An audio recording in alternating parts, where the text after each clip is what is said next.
Welcome back to the Pastor Pod. I am here with my good friend Jay Mudd, and as always, Pastor Pod's all about real and transparent conversation, and we're going to have a great one today. I cannot wait for you to meet our guest, Dean Inserra. But Jay, you are in a transitions time, getting ready to head to the Sunshine State here in a few weeks. But how's it going, man? How are you?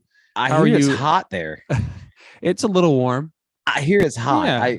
I'm moving at the worst time, like the hottest. Yeah. It's always warm in Florida, about the hottest 2 months. Yeah. And so I'm just grateful that there is a pool.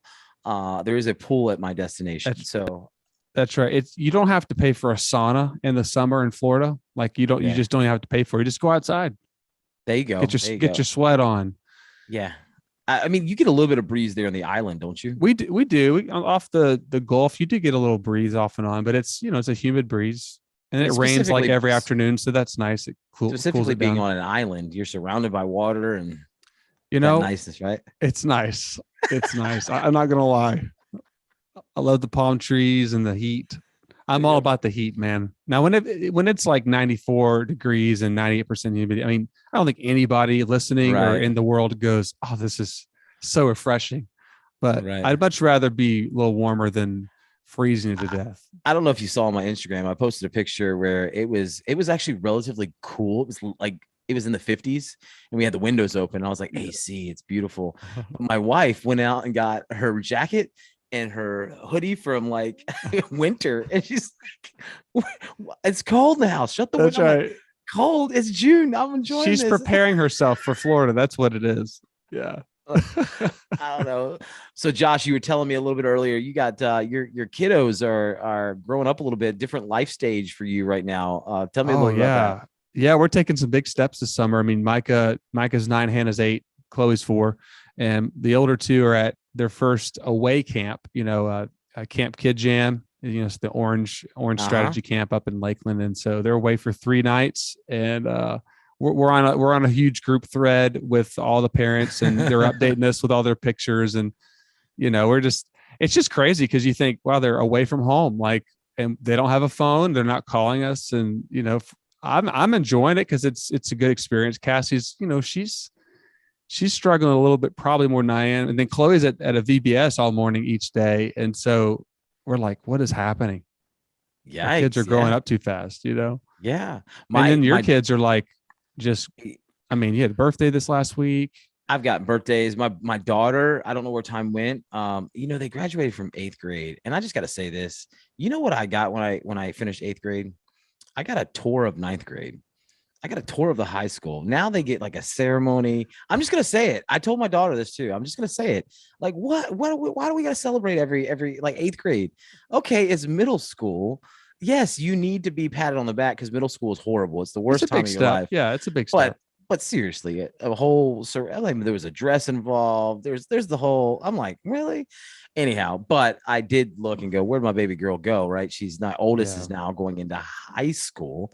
Yeah. Not only is she getting older, but I'm feeling twice as old as I probably need to. Lots of birthdays, lots of things happening. I was telling you. You're packing? I'm packing your house. My house is in, it's all over. It's in shambles. It's everywhere. Boxes everywhere. All sorts of stuff happening. So lots of fun. Transition to church. It's chaos right now. But I'm really enjoying all the moments. And there's a lot of lessons you can learn, even in the midst of chaos. And I think every stage of life, every season of life, there's lessons to be learned. And so I'm sure you and Cassie are learning lessons, along the way. We're learning them. And so I would just say always be mindful of what God's doing and how he's at work and what he's teaching him. But yeah, Josh, as you mentioned, we have a fantastic guest today, Dean.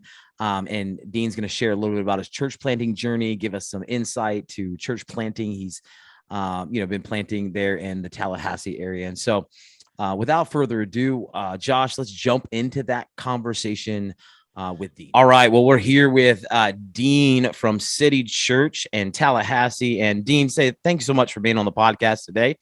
We're glad you're here. Hey, thanks for having me. Good to be with you, fellas. Yeah. So, Dean, I don't want to try to share too much here. I'd love for you to take a second, just share a little bit about yourself, your family, your passion. A little bit more about City Church, whatever you want here. But we'd love to hear a little bit more about you. Yeah, I'm pastoring in my hometown. I think it's kind of unique. I know some guys do it, but I don't hear too many stories about that. I was raised mainline Protestant growing up. Nice people, good folks. Taught me how to love others and things like that. But I never actually had anyone tell me I was a sinner who needed to be saved. The only way to be saved is through Jesus. So I heard the gospel for the first time at an FCA retreat when I was 13 years old. And really kind of gave me a fire to want to reach my hometown. So I realized there's a lot of people here that I call unsaved Christians, people who would say they're a Christian if you ask them, but the reason for believing they're Christians has nothing to do with saving faith. So started a church with about 20 people in my parents' living room in 2007. My wife and I, we've been married for 18 years. Her name's Chrissy. We met on a blind date pre-social media, which is, I guess, kind of a lost art. And then I have 3 kids. We have 3 kids, 15-year-old, 12-year-old, and 8-year-old, and that's boy, boy, girl. And we're just living in the capital city of Florida, which is also a university town with Florida State and Florida A&M, and trying to reach people for Jesus through the local church. That's awesome, Jay. Now I'm a big Seminole fan, and I know you were just sharing about how you're a Miami fan. Yeah. Just tell us, what's that like, living in Tallahassee and being a Miami fan? I think it's a wonderful example of being in the world but not of it, and letting your light shine in darkness. Wow. So I'm an expert on that. This is getting deep quick. So my family has had season tickets for Miami football since 1956. Wow. We still have the tickets. My boys are 4th generation season ticket holders for the Canes. Whoa. Plus, you guys are deep. I mean, this is not just like a bandwagon thing. This is deep stuff here. I mean, the amount of times we drive back late at night, like at 2 a.m. to make it back for church on time after a Miami game is far more than I like to admit. So. Can I just say there's no such thing as a bandwagon Miami fan? Well, I mean, it's been. I guess you're right, and I would say the same thing for Florida State. It's been a little bit. It's been a quick minute since there should be any kind of bandwagon for Miami, and I can speak that because I share this joy with Miami Hurricanes. Now, Dean, you said a couple things, and I want to lean a little bit more into your church planting experience and things of that sort. But I mean, 2 things that I did not know that I've learned right here in the first few seconds is, 1, this is your hometown. I didn't know you grew up there. And you've probably written that in a book somewhere, and I just haven't read it. So guilty as charged. Appreciate that. Thanks. But I've read it, Dean. Hometown. Thank you. And then, you've read it. Thanks, Josh, for making me look bad. Yeah, I get a gold star in front of everybody. Yeah. And then this, and then the idea of starting a church in your parents' home is kind of just fascinating to me. So can you elaborate a little bit? I think one of the questions we get often from people who do listen is I would like to learn a little bit more about church planting and what that looks like. Josh and I both have experience with church planting, not to the extent that I believe you do. And so can you take a moment and share a little bit more about the church planting experience and maybe start even as early as how you knew you were called in your hometown to plant a church? Lean into that a little bit more for us. I think that would be very insightful. Yeah. So we got some friends together, and we had about 20 people in my parents' living room for kind of an informational meeting. We had about 6 weeks, 8 weeks, somewhat of those. And that includes some Bible study. We wound up singing some songs together as it got going, just sort of getting organized. And it was simply that we thought that Tallahassee needed a church like we wanted to start. That doesn't mean there weren't some already good churches in Tallahassee. There certainly were, but there weren't enough. And so we planted before it was really encouraged at that time in the South, especially. It was kind of viewed as rebellious, or you couldn't make it in a real church, which probably was true, both of those about me at the time. But I was 26 years old, and we got together and said, okay, here's what we would want it to be. And we kind of painted the picture we want it to look like. And from there, got some people we knew would be interested. And we just asked them to buy in. And we didn't know what we were fully asking to buy in to, because we were kind of building it as we went along. And so I tell people that I think a lot of the things we talk about in church planting nowadays, I remember I went to like a training seminar and they made me do a vision statement. I didn't know what to write. Everybody has these really crafty, clever mission statements and vision statements. And I'm sitting there going, I just want to reach my friends, man. I don't really have anything fancy to say. But I think we all have the same vision. At least we should. It's be the Great Commission. That's right. Right. In our areas. So we just didn't do all that kind of stuff. We just got some people together and said, we want to reach Tallahassee. And we think the best way to do that is through the local church. So we really did build it as we went along. That's not in some kind of cliche way, because we didn't have all the questions answered. So we started off kind of one thing at a time. We started with a worship service and moved to a fellowship hall at a church in town that let us use their building where we had no connection. They were just the only place somewhat near Florida State which we think is such a huge mission field. We want to be kind of close to there, that didn't have Sunday night activities at the time. And then after we got that established for a little while, then we started small groups. Then we started our children's ministry, because we had no kids at first, except for my kid. And we just kind of built it as we went along. But it really came down to being really serious about the Bible. And because we're serious about the Bible, being really serious about reaching lost people and making disciples from that. But it really was this kind of unconventional, and the fact that we didn't have the blueprint, we didn't have ascending church, we didn't know what that meant. That was only a thing at the time. So it really was built as we went. And I think sometime now, I wish we would have had ascending church. I wish we would have had all, but sometimes I think that one of the things that the Lord used to make it successful was that we really just were people that just were hungry to see something happen in Tallahassee and weren't very savvy or fancy at it. We just wanted to go reach people and have a church service that our friends, or that people would actually want to bring their friends to. So I'm convinced one of the biggest barriers to reaching people through the local church is people aren't going to invite someone to a church service they secretly wish they'd have to go to themselves. Wow. Because it's crazy to me, these folks that think that, if we just change our music, then people are going to come. Name me a lost person who cares about church music. They're not going, right? Like, if we, our pastor dresses cool. There's like a lost person driving down the street and they're like, oh, I heard the pastor wears jeans. Pull over. Who are those people, right? So we wanted our folks to have a church that they actually would want to go to themselves. And if that's the case, they're going to want to bring their friends to be a part of it.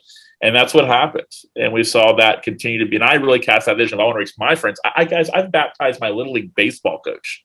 That's cool. I mean, how neat is that? When I was 12 years old. Awesome. So praise God for that. It's not just about my friends. One of folks go, oh, I want to reach my friends too. And have a chance to be able to do that through the local church. It's been a really cool story. Wow. That's awesome. And so how old is the city We'll be 15 years old in the end of August. That's awesome. 15. Wow. That's awesome. Wow. So really your planting journey was really coming out of not only the Great Commission, but just your heart. I have friends that need Jesus. I have a city that needs Jesus. And let's start the process and just start reaching people. And then of course, as you grew, you started to develop probably some, systems and strategies and just ways to care for people. So when did that kind of happen, where you kept a simple focus on the Great Commission, but you began to say, okay, I guess moving from that to then maybe a couple of years in, was there a time when you had to kind of start developing a healthier strategy or a way to, when did you recognize that? Because I know that's a challenge, like when you plant and then you start reaching people, like when did that happen in your history? Well, we knew that so college students walk to the door first, and we didn't intentionally we were closer to campus, but they just kind of came there wasn't the plan, it was just college students. They just kind of came in the door first. So, and I was only 26 when we started the church. It was a little closer to that age. We'd have a family show up. We'd be like, "Oh my gosh, a family!" Be so excited. And they would say things like, "Hey, we love the service. Everybody's so nice to us, but we're just too old, and we need something for our kids." We'd be like, "You're not too old. We promise. We need you." So now we're this like fully multi-generational church that probably runs about 20% college students. We have a large quantity of college students, but percentage-wise, about 20%. So it was really when we started going, okay, if this is going to be more than just a flash in the pan or just some sort of cute little story, like we got to get serious about this. And then reaching people, we mean not just reach them to a conversion, reach them actually to Jesus, like life with God, right? So we wanted to be fully involved in the church. So really when our back door started getting more and more bigger, we said, okay, we got to get our stuff together here and figure out what that looks like. And we didn't have any experience doing any of this. We were all young. It's all first time we ever done anything like this before. So then we started taking things like our connections process, membership process, systems, started taking those things seriously about 3 years in. Because also, you don't want to build a church that you're not either yet. So there's sometimes where we didn't have elders for a while, because we didn't have those people. We didn't have people we thought that we knew well enough to assume that leadership. These churches that start out of the gate and already have a whole elder system set up, I'm like, who are these people? So we just I would say, give away responsibility early. Don't give away leadership early. And that's not saying micromanage. It's saying that you don't have a ton of things to do already when you first start a church. If these church planners talk about how busy they are, they have 10 people in their church. I'm like, what are you doing, man? Maybe out there working bivocationally, that's a different kind of conversation. But you don't have a million things to do out of the gate, because if you're just having a service, you don't have people yet, then who are you pastoring during the week? So that's an opportunity then to really become a missionary in your neighborhood, to be as engaged locally as you possibly can. But the leadership wise, you can assume some of it with a few trusted friends out of the gate. Like, wait a little bit till you actually give away as a church leadership. That's different than giving away responsibility and giving away tasks, because you got to make sure you trust and know people out of the gate. Wow. I just want to follow up through, because this is good. And I think I know I wish I would have learned some of this, because I think church planting now is different than what you're describing. They want you to have a lot more to it. And again, I'm not saying there's anything right or wrong with either way. I planted 7 years ago. And so that being said, the process has been different. But I think something's really important. So for people to hear, but let me follow through. Did you, as you're developing all these systems and processes, did you just develop them from scratch, or did you actually go and say, hey, let's go find people who know what they're doing? Or, and I think I know some of these answers, but I really want you to kind of share a little bit, maybe more of your story. So 3 years in, you guys realize our back door is getting huge. People are starting to walk in and walk out. We need to develop a couple systems. How did you tackle that? What were some of the steps you took, if you remember, that, you took to go, we went to this church, or we sought this advice, or we read this book, whatever it was? Oh, we had a lot of coaching. Okay. And great. we definitely reached out. Well, yeah, we reached out to friends and just like different relationships we had, reach out to a church we admired. We'd come for 2 days and learn from you. Sometimes it wouldn't translate that great, because it'd be a church that was like a gajillion size bigger than ours with quadruple the budget and that kind of stuff. But the principles were still there. So we started just kind of really just spending time doing that and learning that. And then we just saw what we needed and made adjustments based on what we needed. Mm-hmm. And we weren't afraid to change all the time. In the early days, like, you change a lot. We had one church planner that had been established by then and told us that at their church, we don't do this, but said at their church, they only do a 6-month budget instead of a year, because they have no idea what their church is going to look like in 6 months. Like, it looks totally different to them. And that really is the story of church planning in a lot of ways. Right. So you had to be just extremely flexible in church planting, and have a group of people that are also flexible. We have met on a Sunday morning in 17 different locations since we started. 17. Wow. I don't recommend doing that. I do not recommend doing that. But and that's anything from growth to getting kicked out to affordability to vision. Yeah, it's not all fun. different kind of reasons. Yeah. So it really is this like flexible story, but no church is going to perfectly translate to your church. Mm-hmm. So if you're going to try to do a copy or a relic, unless you're a campus, it just doesn't translate. So you got to just take some principles, ideas, and have people that you can just do situational advice with. We have a trusted pastor friend who's done this before, and you actually can call him about this specific thing. Maybe your sending church can be that, and go, hey, not a big picture leadership coaching, but this happened yesterday. How do I handle this? That's good. Like that's really good. Yeah. Our church here, we're on, I think, the 17th location in 21 years. And we're in our first building process as a church. Of course, I wasn't here during all those moves, but yeah, the church is ready, but they're flexible. Yeah. So when you first plant a church, you're like young and eager, and you're like, we don't need buildings. Buildings don't matter. Yeah. Church is people. And then you're like 15 years and you're like, buildings really kind of matter. I'm kind of tired of moving pipe and drape, to be honest with you. No, I'm kidding. That's a reality right there. It really is. I think it's important that if you're listening and you're thinking about planning a church, or maybe you're in the early stages of planning a church, you're taking notes on some of these things that Dean is saying, because I believe there's some great wisdom in what Dean is saying here. So I just want to make that mark. Like, if you're not taking notes, we try to take notes. We try to put them in the show notes, but go back and listen again if you need to. Dean's dropping some great wisdom here. So that being said, I'm hard to take notes. From, so I just kind of mind dump. So apologies to the note takers out there. No, this has been great. So after all the years, right, you've had pouring into your church, and of course, my executive pastor, Alan Smith, visited with you guys, like, I don't know, maybe a few months ago. His son is going to Florida State, and he's connected. We were able to help him get connected with you guys. Great. And so, but just really encouraged when he came. But what's one lesson that you've learned? I know it's hard to kind of put it into one or two things, but what would you say are critical things that, or what's one or two lessons you've learned over your journey of leading that you feel like would be just real important, even with our culture today, that new leaders, church planners, pastors need to recognize? Yeah. One thing I see that worries me is I see a lot of guys that want to plant churches because they want to preach really bad. And I just don't think that's a reason to plant a church. A lot of guys just aren't patient. They want to preach at the church they're already at. They don't get to preach much they'd like to. So it's like, I'll go plant a church. You want to plant a church because you want to impact a city and a people, and have a passion for a place. So I think that people need to realize you can't grow a church. Even more important than that, you can't make disciples from your office. You have got to be relationally connected where you are. Like, I'm not in my office that often. I'm at the meetings I need to be at, which are very important. Right. And I make sure I have some significant time set aside during the week to prepare my messages. But beyond that, I'm with people. I'm with people all the time. I'm talking to you guys at almost like 4 p.m. In the afternoon when we're recording this, and I'm running from here to go meet with somebody at Starbucks. Mm-hmm. And I started meeting with somebody. I had my first meeting at 9 a.m. this morning at Chick-fil-A, because it's about people. And they weren't just like meetings; they were actually like relational building, connection, mm-hmm. kind of pastoral kind of stuff, which includes me being around a lot of lost people all the time.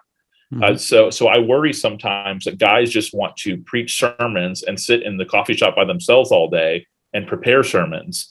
And I'm just saying that's not why you plant a church. I think you need to see yourself as the lead missionary in your city. Mm-hmm. And that's not an arrogant thing. I would hope the other pastors in your city also see themselves as the lead missionary in the city, and you're all leading out together in different pockets of the community. Mm-hmm. But I think that's how church planners have to see themselves. Like, we didn't plant a church because we really like preaching or because we want to study all day. Like, we plant a church because we want to reach people. And I do think that preaching is a great way to do that. Faith comes by hearing by the word of God. But I think you have to relationally invest to get people and to be connected to people. So I'm on our staff all the time. Who are you meeting with this week? How you been? I've seen you in the office constantly. Like, what's your deal? Like, get out. You can't grow a student ministry from the office. You can't impact families from an office, right? Like, let's get out there and let's be connected to people. And I think that's been a big thing since day one. And if I was like doing a talk on like planting a church, I wouldn't do all this nuts and bolts stuff. I think every church is different. But I would do this whole, you can get a mentor to help you with nuts and bolts. Instead I would really talk about what does it look like to be the lead missionary in your city, not some kind of trendy new paperback book about some new missional way or third places or all that jazz, but instead just like you personally, like, what does it look like for you to be invested in lost people and to see yourself as lead missionary in your hometown or the town you're pastoring? Listen, I can't agree with you more. One of the things that I wanted when I planted here in Boston, one of the things I wanted to do was make sure our church was known before we ever held a worship gathering. In other words, we were in our community, serving our community, doing whatever we had to do in order to invest in our community before we ever had a worship gathering. We wanted people to know who we were. And so I think there's so much truth into what you're saying. I even love the fact that you were bold enough to say, if I was to do something on this, I think the most important thing would not be necessarily the nuts and bolts, because you can get somebody to help you out with that. But it's really understanding that passion to be in your community and be that lead missionary in your community. So thank you for saying that. That's huge. Mm-hmm. Yeah. I mean, I'm not that interested in how you think about this concept and that concept if you're not missionally, engaged where you are. Like, to me, following Jesus means following him into the world. Right. I think that's why we plant churches. So I think you answered. I would think you would say, one of those lessons you've learned along the way is, that idea of staying critical missionary. Would you say that? I think you would say one of the mistakes you see is that people, you kind of mentioned that, was like, hey, all they want to do is preach. I know I personally reached out to you when I first started, the church planting journey, and was like, hey, share with me. I was on a subway. We got broken up, things like that. But what other mistakes might you see? If there's a couple more you could rattle off with church planners who are early in their church planting phase, what other mistakes do you see that we make? And I say we because I'm sure you've made the same mistakes and you've learned from them. So we're not considering that we're better than someone else or not, but it's good to put those mistakes on the table. What other mistakes do you see church planners maybe often stumble into early on in the process? Yeah, I mentioned giving away leadership too soon. I worry about that. So just keep that in mind. Also, I think just mindset wise, it's easy when you're young. A lot of church planners are younger, and it's easy to think that like you're the one for the first time who's thought of this.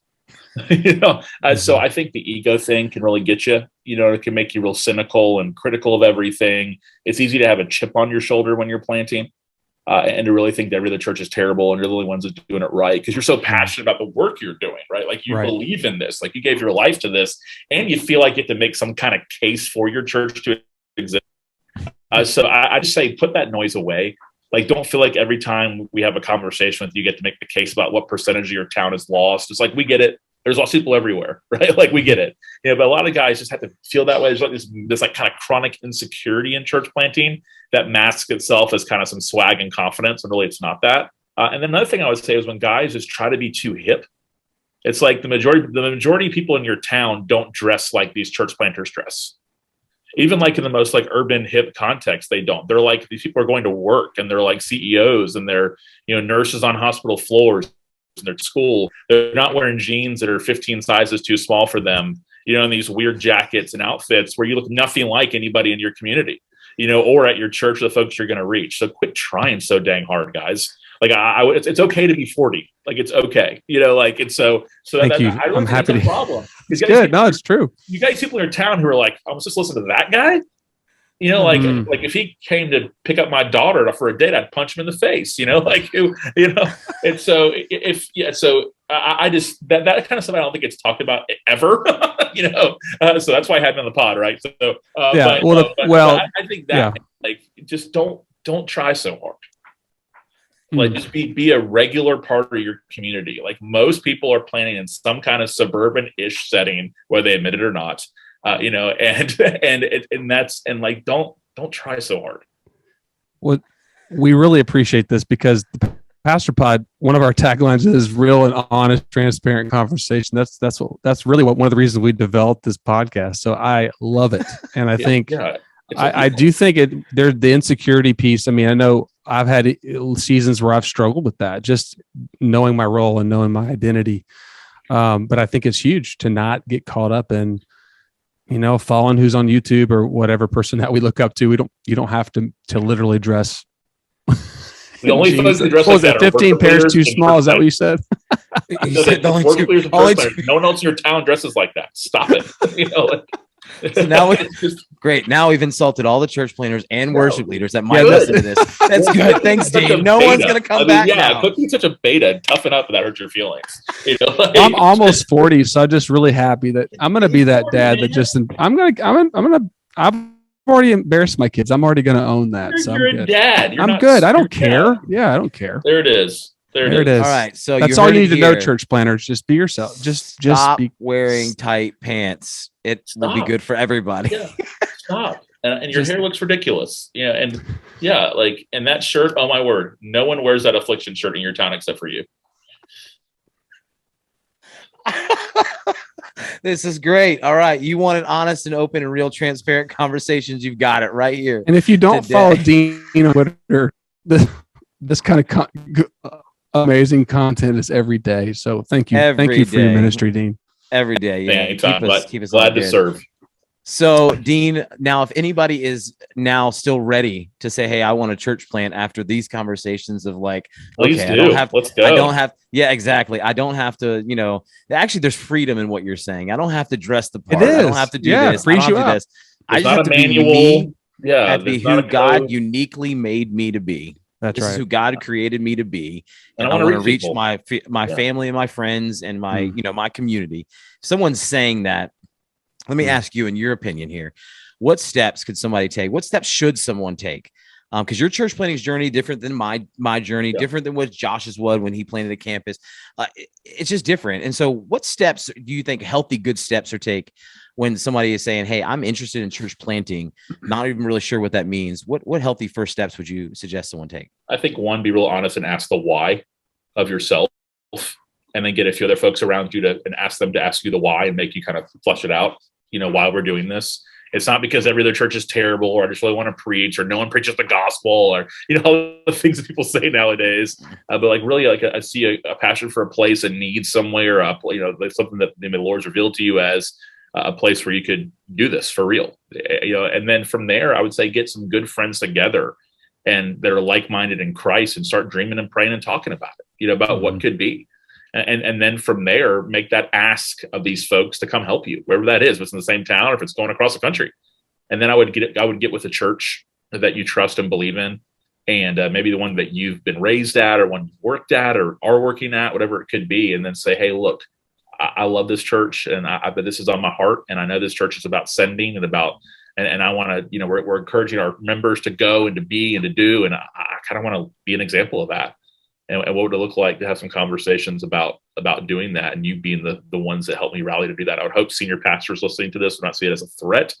Shame on you if someone comes to you and says they want to plant a church and you try to stop it from happening. So I would hope that you'd be the biggest cheerleader for it, and would be the person to help make it happen. But I would say, ask the why, get some trusted people around you and ask them to be a part of it and to help them dream with you, and then try to get a local church on board with you to go and do it. And then to maybe see what it would look like for you to even spend your first year as a church planter, as a resident at that church, or as like a funded intern at that church. And then they help you prepare, and then they help you to go. That's kind of where I would first take it. And I think that's a great word. And if you are a lead pastor listening today, I would just say, listen to what Dean just said, and the fact that, like, don't look at it as a threat. It is very much, it's an encouraging. This should be encouraging when someone comes to you and says, hey, I want to be mobilized. I want to go and plant a church.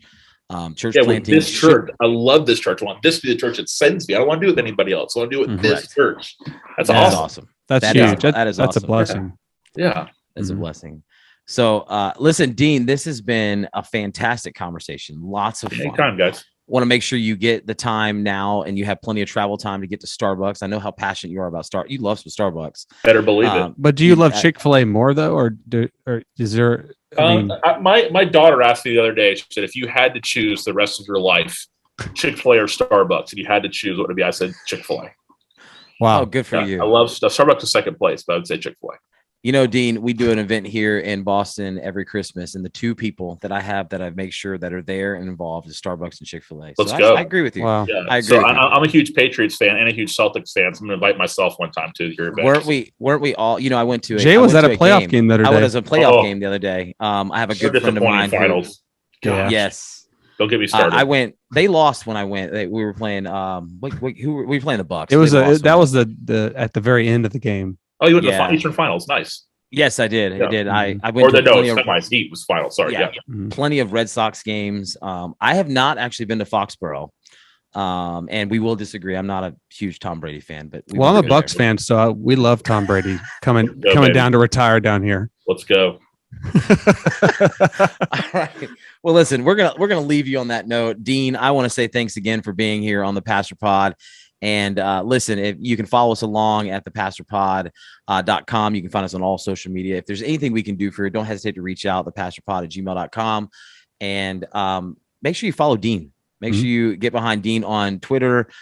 Dean, your handles, are they just your name? What's your handle on Twitter? Dean Inserra, Inserra. Yep. And make sure you Dean. His book, The Unsaved Christian, is an excellent read. He mentioned a little bit of that earlier. And then you have a newer book out, Dean. Do you want to give us a quick little synopsis of that? Yeah, it's basically sexual ethics for normal people. I'm not an academic. I'm writing to regular everyday folks. So it's called Pure, and why God's design is not for sexual. Excuse me. Sorry, I should say this immediately. Why God's design for sexuality is not irrelevant, oppressive, or in any way, shape, or form something we shouldn't listen to today. So I hope that folks can get an understanding of the big picture of God's design and how it plays out in every area of life. So I'll tell you what we'll do. We'll make sure those links to those books and Dean's Twitter, all that is in the show notes today. So you can jump over to thepastorpod.com. You can jump on that, grab those books. Dean, again, thank you for your time. From Josh, Dean, and myself here at the Pastor Pod. Have a great weekend. We hope to see you back here next week.